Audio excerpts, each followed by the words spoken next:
religion of Islam. That in fact paved the way and made it possible such that in the 8th year, the Prophet Muhammad, peace be upon him, entered Mecca, and that came to be known as the opening of Mecca or the Fath of Mecca.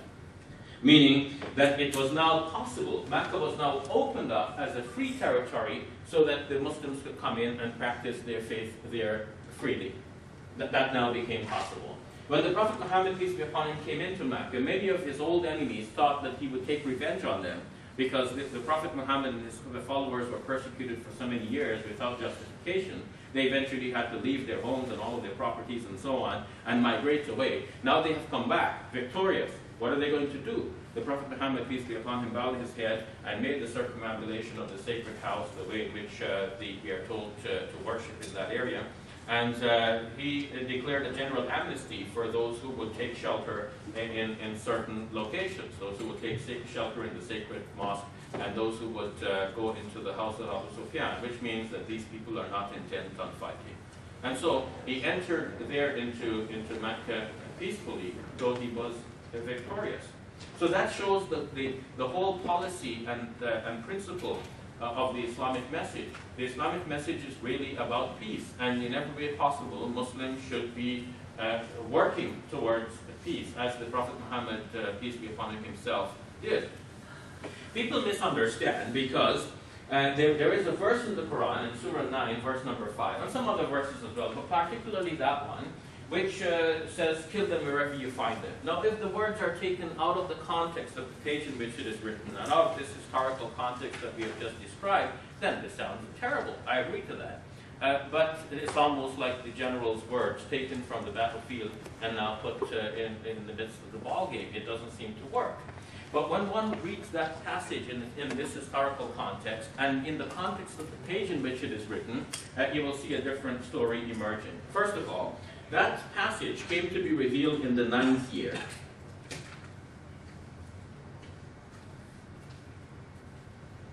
In the 9th year. That's when we have Surah 9. Coincidentally, the Surah 9 is in the 9th year, Surah Al-Bara'ah. What was happening at the time? After the 8th year, when the Prophet Muhammad had already made the opening of Mecca to establish peace in the land, there are still elements who are willing to attack the Muslims.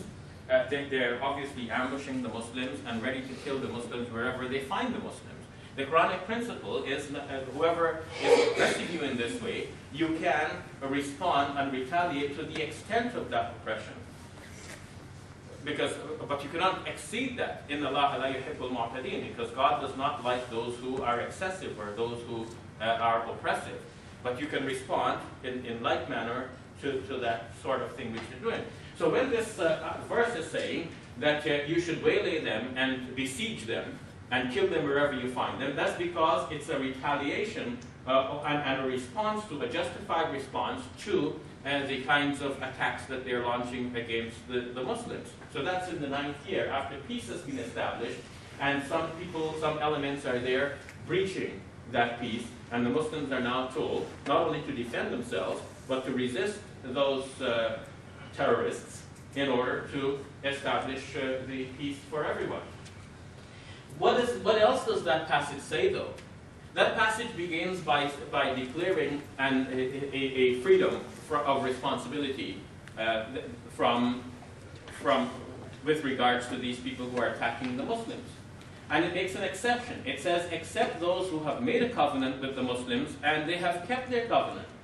So as long as they're true to their covenant, Muslims have to also be true to the covenant.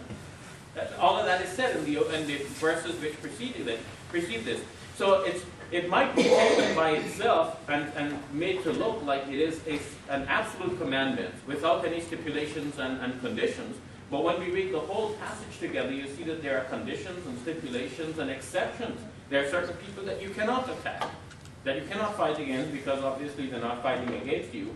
And the Quranic principle is قَاتِلُوا فِي سَبِيلِ اللَّهِ الَّذِينَ يُقَاتِلُونَكُمْ وَلَا تَعْتَدُوا. You fight in the way of God against those who are attacking you, but you do not be excessive or oppressive, or you do not initiate hostilities, according to one translator.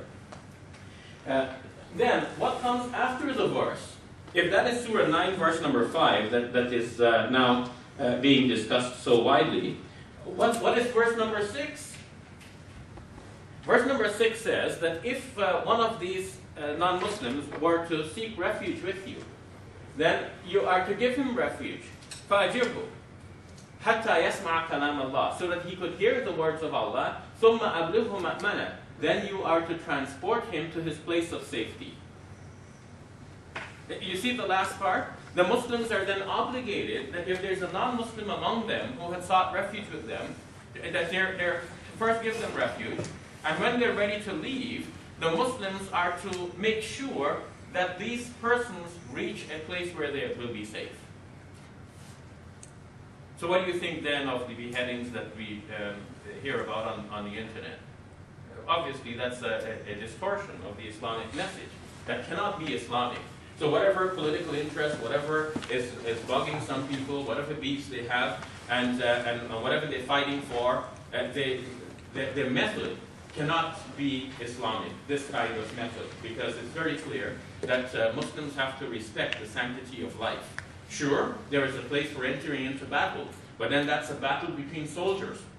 It doesn't involve the women and children. Muslims are specifically told in the prophetic traditions that they are not to kill the women and the children and the elderly. In fact, they are not to harm any non-combatants, including those people who are monks and they're hermits.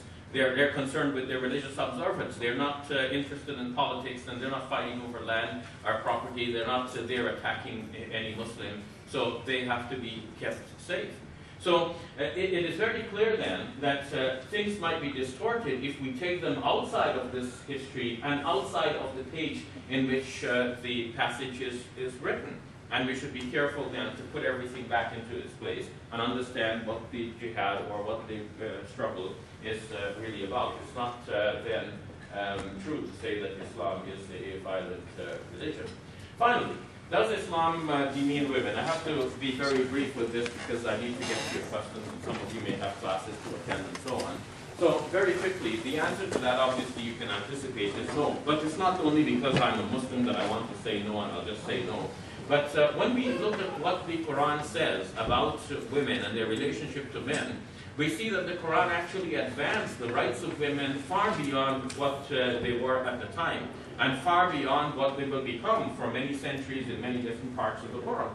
Today, women enjoy many rights in many of the developed countries. But if you look back at the history, we'll see that about 100 years ago, many of the rights that women now enjoy were not enjoyed in France and in many parts of Europe. How long would the women get the right to vote, for example? It's not more than 100 years ago in many of the developed countries.